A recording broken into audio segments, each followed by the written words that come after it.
السلام علیکم ورحمۃ اللہ وبرکاتہ۔ بسم اللہ الرحمن الرحیم۔ امام بخاری ریسرچ اکیڈمی علی گڑھ سے شائع ہونے والے ہفت روزہ الجمعہ میگزین 2 فروری 2024 مطابق 21 رجب 1445 ہجری کے مضامین کی آڈیو ریکارڈنگ پیش خدمت ہے۔ ذکر انبیاء، مولانا محمد فرید حبیب ندوی۔ رسول اللہ صلی اللہ علیہ وسلم اور صحابہ اکرام نے اب تک جو جد و جہد کی تھی اور جو قربانیاں پیش کی تھیں، اب ان کے ثمرات ظاہر ہونا شروع ہوئے۔ مکہ مکرمہ کا 13 سال انتہائی سخت گزرے تھے۔ ان سالوں میں دشمنان اسلام نے مسلمانوں پر بے انتہا ظلم کیا تھا اور انہیں طرح طرح سے پریشان کیا تھا۔ 3 سال تو ان کا سماجی بائیکاٹ رہا، جس سے یہاں تک نوبت آئی کہ مسلمانوں کو پیڑ کے پتے اور چمڑے کی چیزیں تک کھانی پڑیں۔ اس کے بعد انہیں مکہ چھوڑ کر مدینہ آنا پڑا۔ مدینے کے 8-9 سال بھی کچھ کم دشوار نہ تھے، بلکہ بعض پہلوؤں سے یہ زمانہ مکی دور سے بھی زیادہ سخت تھا۔ ہر وقت دشمن کے حملے کا کھٹکا لگا رہتا۔ باہر مشرکین مکہ تھے تو اندر یہود اور منافقین جو طرح طرح سے پریشان کرتے تھے۔ اللہ کے پیارے رسول صلی اللہ علیہ وسلم بڑی حکمت اور دانش مندی سے ان تمام حالات کا سامنا کر رہے تھے۔ صلح حدیبیہ کے بعد حالات کچھ بہتر ہونے شروع ہوئے اور مسلمانوں کی تعداد بڑھنے لگی۔ پھر جب مکہ فتح ہو گیا تو اسلام لانے والوں کا تانتا لگ گیا۔ رہی صحیح کسر جنگ تبوک نے پوری کر دی۔ اب پورے جزیرۃ العرب میں مسلمانوں سے ٹکرانے والی کوئی قوت باقی نہ رہی تھی، بلکہ جنگ تبوک نے رومی حکومت تک کو مسلمانوں کی طاقت کا احساس دلا دیا تھا۔ چنانچہ اب پورے عرب سے قبیلے اور وفود آنے شروع ہو گئے۔ بہت سے قبیلے اسلام قبول کیے بغیر محض اپنی ماتحتی کا معاہدہ کر کے چلے جاتے، لیکن بہت سے قبیلے اور وفود آپ کی خدمت میں حاضر ہوتے، اسلام قبول کرتے اور آپ سے وفاداری کا عہد کرتے۔ صرف 1-2 سال میں لاکھوں لوگ مسلمان ہوئے اور اسلامی تحریک پھیلتی چلی گئی۔ 20 سال پہلے آپ صلی اللہ علیہ وسلم نے جو چراغ روشن کیا تھا، اب اس کی کرنیں پھیلنے لگی تھیں اور پورا عرب ان سے روشن ہو رہا تھا۔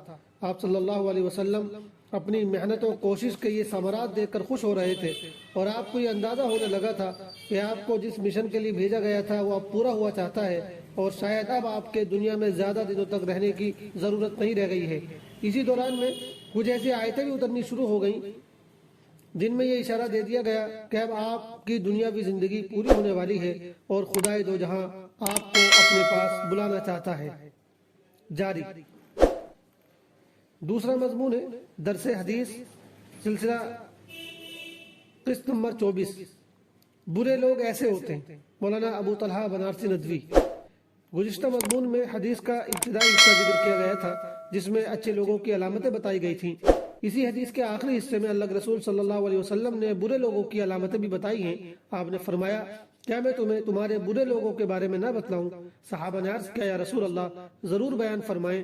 آپ نے فرمایا، چغلیاں کھانے والے، دوستوں کے درمیان فساد ڈالنے والے، اور شریف و باعزت لوگوں میں عیب تلاش کر کے انہیں بدنام کرنے والے لوگ۔ نمبر 1، چغلی کرنا، یعنی ایک کی بات دوسرے سے، دوسرے کی تیسرے سے اور تیسرے کی چوتھے سے لگانا۔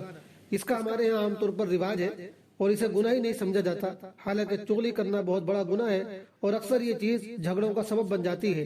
ہمارے معاشرے میں ہونے والے باہمی تنازعات اور جھگڑوں کی وجہ تلاش کی جائے تو اکثر جھگڑوں کے پیچھے کوئی نہ کوئی چغل خور ضرور نکلے گا۔ نمبر 2، دوستوں کے درمیان فساد ڈالنا۔ یہ بھی ایک سماجی برائی ہے کہ چند دوست اکٹھے محبت و اعتماد کے ساتھ رہ رہے ہیں تو کوئی آدمی ان کے درمیان غلط فہمیاں ڈال کر ان کی دوستی کو دشمنی میں بدل دیتا ہے۔ اسی طرح ایک خاندان محبت و اعتماد کے ساتھ زندگی بسر کر رہا ہے اور کوئی ان کی محبت و اعتماد کی فضا کو خراب کر دیتا ہے تو ایسا شخص جان لے کہ وہ حضور صلی اللہ علیہ وسلم کی نظر میں بہت برا آدمی ہے۔ ایسے لوگوں کو پہچان کر ان سے دور رہنے کی ضرورت ہے۔ نمبر 3، شریف اور باعزت لوگوں میں عیب تلاش کرنا۔ شریف اور باعزت لوگوں میں عیب تلاش کر کے انہیں بدنام کرنے والے بھی برے لوگ ہوتے ہیں۔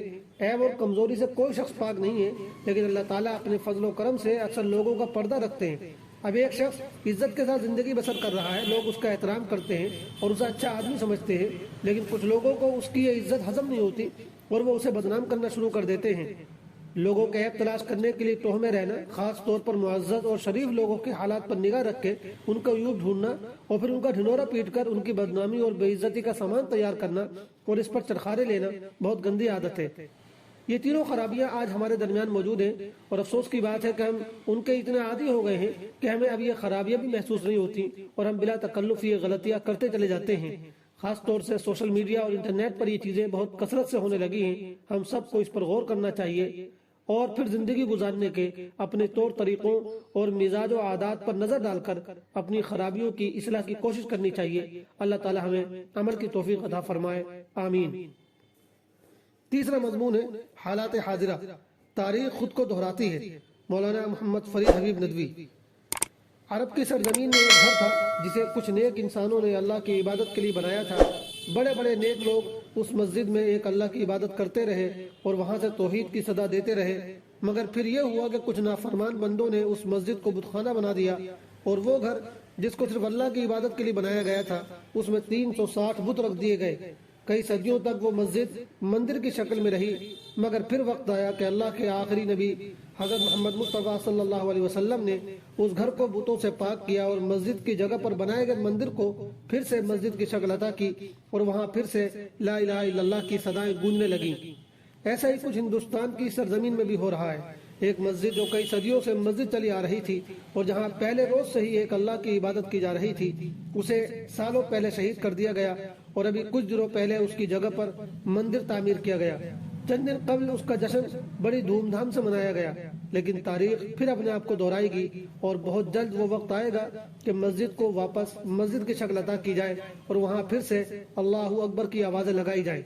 ایسا ہو کر رہے گا، تاریخ اس کی گواہی دیتی ہے۔ بس ضرورت اس بات کی ہے کہ مسلمان اس مسجد کو اپنے ذہنوں میں یاد رکھیں اور اسے کبھی فراموش نہ ہونے دیں، اور اپنی آنے والی نسلوں کو بتا کر جائیں کہ جس جگہ غلط طریقے سے مندر بنایا گیا ہے وہ اصلاً مسجد ہے جسے شہید کر کے مندر کی تعمیر ہوئی ہے۔ اس لیے اسے ہمیشہ مسجد ہی سمجھنا اور ہمیشہ اس کوشش میں رہنا کہ دوبارہ یہاں سے اللہ اکبر کی صدائیں آنی شروع ہوں۔ چوتھا مضمون ہے اخلاقیات۔ مسکراہٹ ایک پیارا لفظ، ایک انمول تحفہ۔ محمد خالد ضیاء صدیقی ندوی۔ مسکراہٹ کتنا پیارا سا لفظ ہے، بولنے میں پیارا، لکھنے میں پیارا، سننے میں پیارا، لیکن ہم میں سے کم لوگوں کی توجہ اس طرف ہو پاتی ہے کہ یہ لفظ صرف پیارا ہی نہیں، ہماری زندگی کو خوشی و مسرت، کامیابی و کامرانی اور ہمارے نامہ اعمال کو اجر و ثواب سے بھر دینے والا بھی ہے، بلکہ میڈیکل سائنس کے مطابق بہت سی بیماریوں کا علاج اسی مسکراہٹ میں پوشیدہ ہے۔ جس طرح اپنی مسکراہٹ سے ہمیں ایک قسم کی فرحت محسوس ہوتی ہے، اسی طرح دوسروں کی مسکراہٹ سے بھی ہمیں ایک قسم کا سکون اور آرام محسوس ہوتا ہے۔ اگر ہم بیمار ہوں اور ہماری مزاج پرسی کے لیے کوئی آئے اور صرف مسکرا کر ہماری حالت دریافت کر لے تو کیا ایسا محسوس نہیں ہوتا کہ ہمارے جسم میں صحت کی لہر دوڑ گئی ہے؟ اگر ہمارا کوئی عزیز کسی وجہ سے روٹھا ہوا ہو لیکن اچانک وہ ساری رنجشوں کو بھلا کر مسکراتے ہوئے ہم سے گلے لگ جائے تو اس وقت دل کی گہرائیوں میں سکون و مسرت کی جو کیفیت پیدا ہوتی ہے، کیا کوئی اسے بیان کر سکتا ہے؟ مسکرانے کے بہت سے فائدے بھی ہیں۔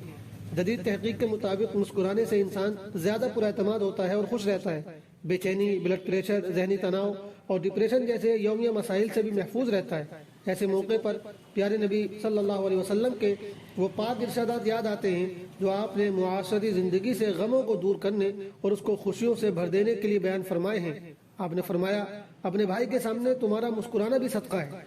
ترمذی 1956۔ ایک موقع سے فرمایا، کسی بھی بھلائی کو معمولی نہ سمجھو اگرچہ تمہارا اپنے بھائی سے خندہ پیشانی سے ملنا ہی ہو۔ مسلم 26:26۔ ذرا غور کیجئے کہ مسکراہٹ آپسی محبت پیدا کرنے کا کتنا آسان اور کارگر نسخہ ہے۔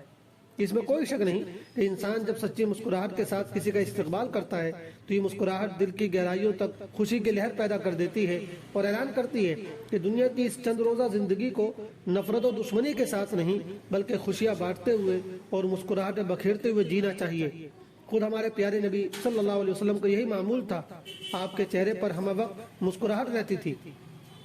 حضرت عبداللہ ابن حارث رضی اللہ تعالیٰ عنہ کہتے ہیں کہ میں نے اللہ کے رسول صلی اللہ علیہ وسلم سے زیادہ کسی کو مسکرانے والا نہیں دیکھا۔ ترمذی 36:41۔ اس لیے مسکرائیے کہ یہ بہترین تحفہ ہے جو آپ کسی کو دے سکتے ہیں۔ والسلام علیکم ورحمۃ اللہ وبرکاتہ۔